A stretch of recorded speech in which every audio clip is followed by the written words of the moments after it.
Hello and welcome to PC Retro Tech, where we explore retro PC hardware and software from yesterday to yesteryear.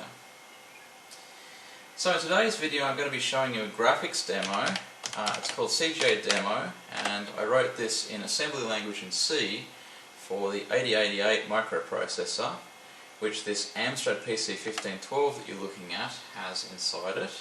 It's an 8 MHz machine, and this will be the first in a series of videos on the CGA adapter. That adapter came out in the early 80s and had about 320 by 200 resolution and just 4 colours, so black, white, cyan and magenta, or at least the colours that you can use for pixels on the screen. You could change the palette to a different palette, but that's what we have here, just those 4 colours.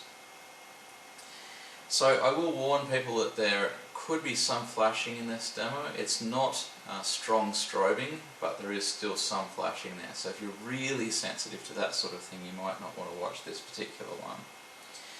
So here we have a pretty straightforward thing actually, and the demo effects will get more complicated as we go. It's just drawing dots on the screen, and this was very easy to do for this particular adapter because you just had to write directly to screen memory. So the screen memory was at address B800, and you just set a segment register to that address, and then you can compute the offset of the pixel that you want to draw and you draw it. So I say just draw the dot. It was actually a little bit more complicated than that. So in these CGA adapters, the even lines were all in memory first, and then the odd lines were in memory immediately afterwards. So you had to actually do a little bit of computation to figure out exactly where to put your dots. And those of you who are a little bit ahead of me will realise that there's just 2 bits required for 4 colours. So each byte contains 8 bits, and that means we get 4 pixels in each byte. So you not only have to compute the offset of your pixel within the screen memory, you also have to compute which bits within that byte to set. So in this next bit here, we just do exactly the same thing as previously, but what I'm doing is putting the dots into a clip box. So there's something like 10,000 random dots being done, and a lot of them are not actually inside the clip box, so they're not drawn, but the other ones are drawn, and this is the effect that you get. So this clip box idea will come back a lot in this video, so I wanted to introduce it early on at this point. So what can we do with a routine for drawing pixels? Well, we can certainly do a classic star field demo. So this was a fun thing to do back in the day. There's about 100 stars here, and they're basically just having their coordinates updated. Their X, Y and Z coordinates, and there's a really simple perspective computation. It takes just basically 2 divisions per pixel, and it makes it look like you're just flying through space and stars are going past you. If you look very closely, you might be able to notice that the stars start off blue and then they become white as they get closer. So we have a struct, or a structure, that contains the X, Y and Z positions of each pixel, each star that's being displayed, and then there's a loop that just updates the positions of each of the stars. So it's a very straightforward computation, but as I said, it takes 2 divisions per update, and unfortunately on these 8 MHz 808 CPUs, this is pretty slow. So division takes almost 150 cycles, so you can't do very many of them in a second. And unfortunately the multiplication unit isn't much faster. Although in some later machines you could save divisions by doing pre-computed inverses, or lookup tables or something like that, you can't really do that here for this particular demo. So this is about as fast as you're going to make it go on this machine. Maybe you could get it twice as fast. At least without a lot of tricks anyway. Now you'll notice that the pixels look like they're sort of snaking their way out to the edge of the screen. They don't look like they're moving smoothly, and that's down to the resolution of the screen. It's 320 by 200, and when you have big pixels like that, you can't really put the pixels exactly where you want them, and so it looks like they're jerking about a bit. So of course we can do the same thing, but clip our stars into a clip box, so we only see the stars that are in the clip box. So this is basically exactly the same code, but we've just put a clip box around it. So why is this so slow? Well, this is an example that shows setting every pixel on the screen in order. It's just writing across the screen, then going to the next line, and the next line, and so on. But it's doing it by setting individual pixels. Now, if you think about it a little bit, you'll realize that this is quite wasteful, because each byte actually contains 4 pixels. So instead of writing just 1 pixel at a time, we could write 4 pixels at a time. So we can certainly speed this up, and there are lots of other tricks. So this takes about 4 seconds.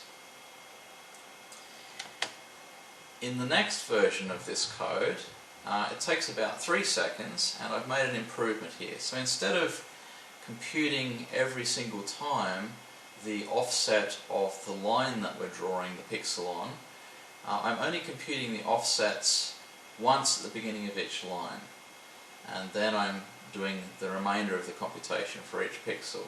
So this saves, I don't know, about, well, a quarter of the time if we do that. It's still pretty slow, and you can see it's taking maybe 3 seconds now to get to the bottom of the screen. So that's a little bit disappointing, but maybe we can do a little bit better than this. So in the next version of this, you'll see it's going much faster. I guess that's about a little over a second to draw all the way across the screen. And this is drawing vertical lines.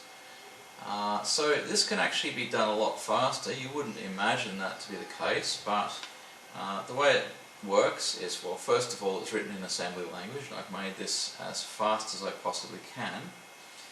But it's basically only setting the segment register once per vertical line. It's just a single function for drawing a vertical line. And then it draws all of the even pixels on that vertical line first, then all of the odd pixels. And that means that we just have to stride through the screen memory, jumping to the next line where it starts. And the other optimization that we can make, of course, is that because all the pixels in a vertical line all have exactly the same offset and the same bit twiddling that needs to be done, we can save all of that cost as well. So this is really quite fast, but we can go even faster than this.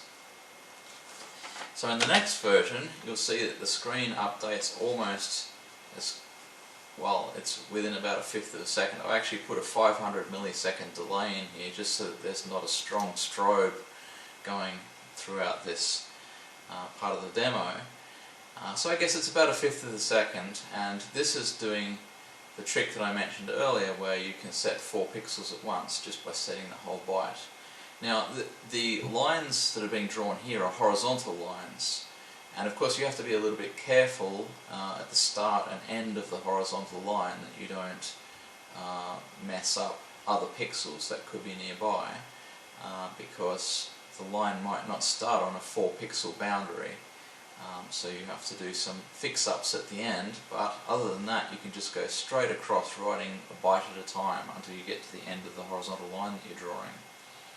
So this is very general code, and you could use this to draw any horizontal line on the screen, but we're just doing it here to demonstrate how to clear the screen really fast. So, well, this is the first non-trivial piece of code here, and this actually took a long time to write this code. So this is drawing around about 250 lines randomly on the screen in random colours, and of course to draw these I needed a line drawing algorithm. So I'm using here Breznam's line drawing algorithm, and I guess I'll need a whole video really to explain exactly how this works, but there's a whole load of tricks, and it's certainly written in assembly language to make it super fast.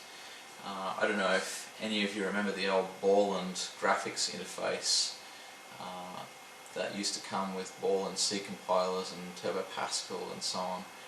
This is much faster than that. So that was pretty fast code, but we've used a lot of tricks here to get the absolute maximum out of this very slow processor. And you can see we're nearly filling the whole screen in, almost as fast as we can fill it in just by going acrossways, 4 pixels at a time. So this is really quick code. So we can actually also clip our horizontal and vertical lines. Here's an example of just clipping vertical lines. Of course, this is easy to do because you just need to compute the start and end points of the line and then just draw a vertical line between the clip points. So this is very easy to do this effect. This is not so easy to do. So this is actually clipping lines at any angle, and if you look very closely you'll see that these are not updating using horizontal or vertical lines, but they're using lines at all sorts of angles, and this is very hard to do. So of course you could just compute where the line intersects the clip box that you're drawing. I have 4 clip boxes on the screen here. You could just compute those points of intersection and then draw a line between those points, but the problem with that is that you won't get exactly the same points drawn. The line algorithm won't just automatically draw the same points as if you'd drawn the whole line, and so it's very complicated to get this to go really fast, because you don't want a very small clip box to take as long to draw across as it takes to draw the line all the way across the whole screen. You want the time to be roughly proportional with the size of the clip box, even if the clip box is small. And so figuring out exactly which points would be drawn if you'd drawn the whole line all the way across the screen is actually quite complicated, and that's also something that I'll try to explain in a video a little bit later on the channel. So if you're interested in that, please subscribe to the channel. So in the next example you can see a little bit more clearly what I was talking about with lines being clipped. So this is just drawing lines out to the edge of the screen and moving around the edge of the screen, and it's drawing many lines, of course, so that you get this effect of things being filled in. And what I'm doing is making the clip box smaller and smaller and smaller, and changing the colour of the lines being drawn every time I change the clip box. So there are many lines being drawn here, and they're extremely fast, as you can see. So this is also highly non-trivial code. So this is ellipse code, and it was very difficult to actually find an algorithm written down explicitly for drawing ellipses. I'm sure they exist in books and so on, but in the end I had to take an existing algorithm for drawing circles using an algorithm called the midpoint circle algorithm, and then I had to adapt that to draw ellipses instead of circles. So here you can have any semi-radii that you want, up to 256 pixels. So you can basically make the ellipses as wide or narrow or as high as you want, and this gives the effect of having a very smooth ellipse. So one way you might think about doing this is just to draw a circle somewhere in memory and then stretch it, but unfortunately you won't get a very nice smooth looking ellipse if you do that. So this algorithm is actually directly drawing ellipses. It's really highly optimized assembly language, and that's certainly going to take me a whole video to explain how this works. It's really complicated. In particular, the assembly language that I'm using here, for very small ellipses at least, the entire code for drawing the ellipse is done without using any local variables, so it doesn't use the stack at all, which saves a lot of writing to and from memories, memory locations, and so everything's kept in registers. And also I'm only using short jumps. Believe it or not, on these early processors, the longest jump you could do if you were doing a conditional jump was just about 127 bytes, I think. So this makes it very difficult if you have a long section of code and you want to do a loop, or you want to do a jump within the code that's conditional. yeah, that's just not possible. You have to break your code up into smaller chunks somehow, or maybe just use a very expensive long jump instruction with a bunch of conditional jumps around it to get the effect that you want. So I don't do any of that. This is all just using short jumps, and so this makes the code really efficient. It's many times faster than the ball and graphics adapter could draw ellipses. So here's the same code again, but it's just drawing random ellipses on the screen now. It's just another effect, just for fun. It's a graphics demo after all, we might as well do that. So it's drawing about 250 ellipses a second of this size. So that's pretty fast. By the way, I'm using Ball and Turbo C version 2.1 here, and for the assembly language I'm using TASM 1.0, and there's thousands of lines of code involved. So there's a link in the description down the bottom. You can have a look at the code, play around with it, compile it. There's a make file there for it. You just have to install those two programs, so Turbo C, Ball and Turbo C 2.1 and TASM 1.0, both of which you can find on the web in various places, I believe.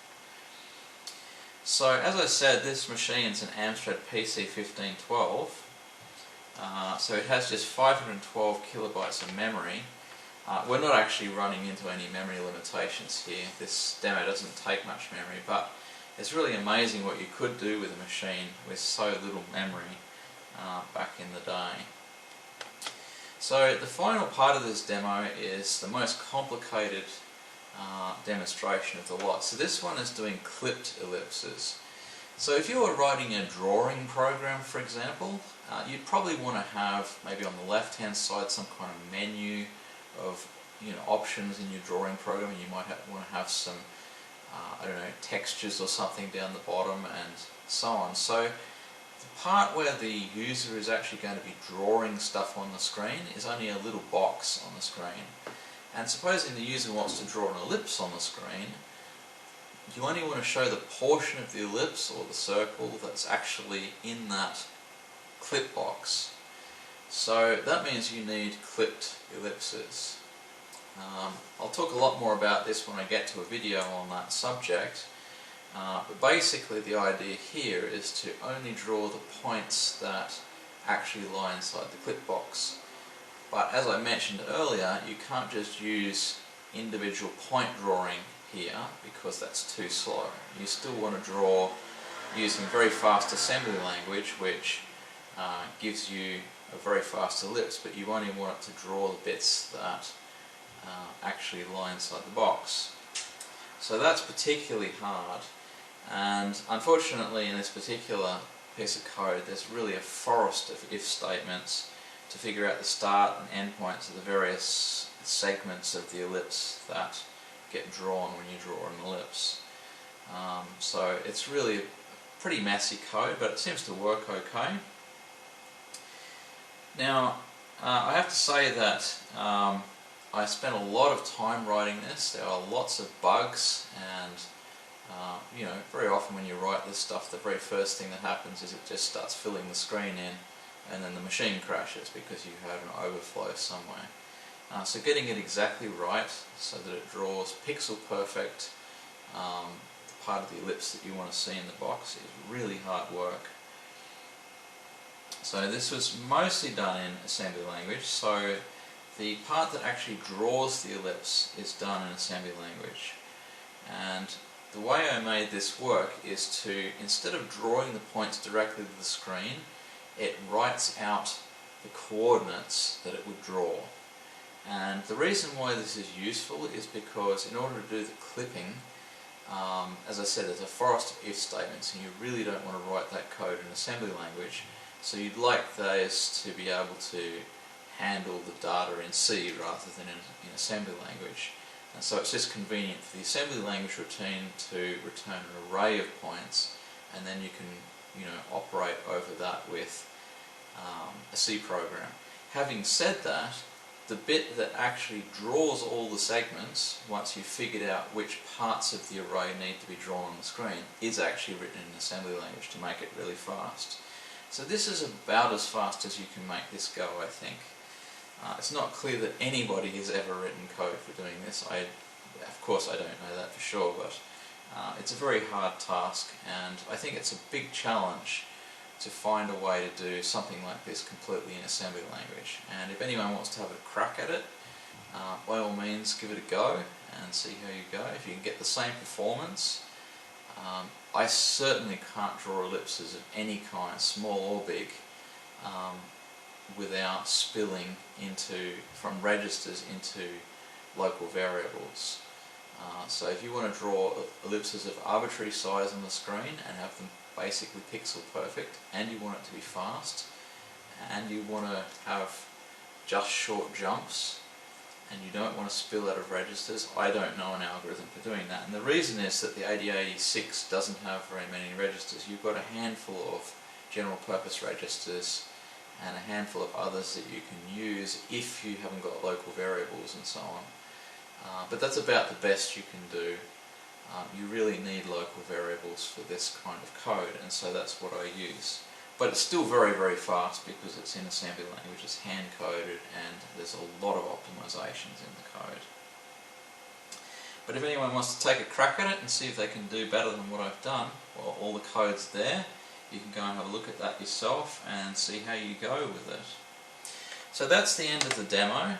Let me just show you that this piece of code is, well, let's just do CGA demo.exe, and it's 27 kilobytes.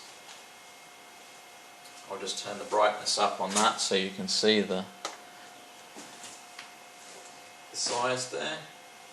So it's 27 kilobytes of code. It's a lot of code and it takes up a lot of memory. There were certainly whole games that you could get in 64 kilobytes back in the day. But the advantage of this code is not how small it is, but how fast it is. So in the coming weeks I'm going to be going through how I did all of this and what are some of the tricks, what are some of the ways that you can get more out of the 8088. And so if you want to see that, then please subscribe. You probably know that you have to click subscribe, but you also have to click the notifications button, otherwise YouTube probably won't even tell you when the next video comes out. So like, subscribe, share, and we'll see you in another video.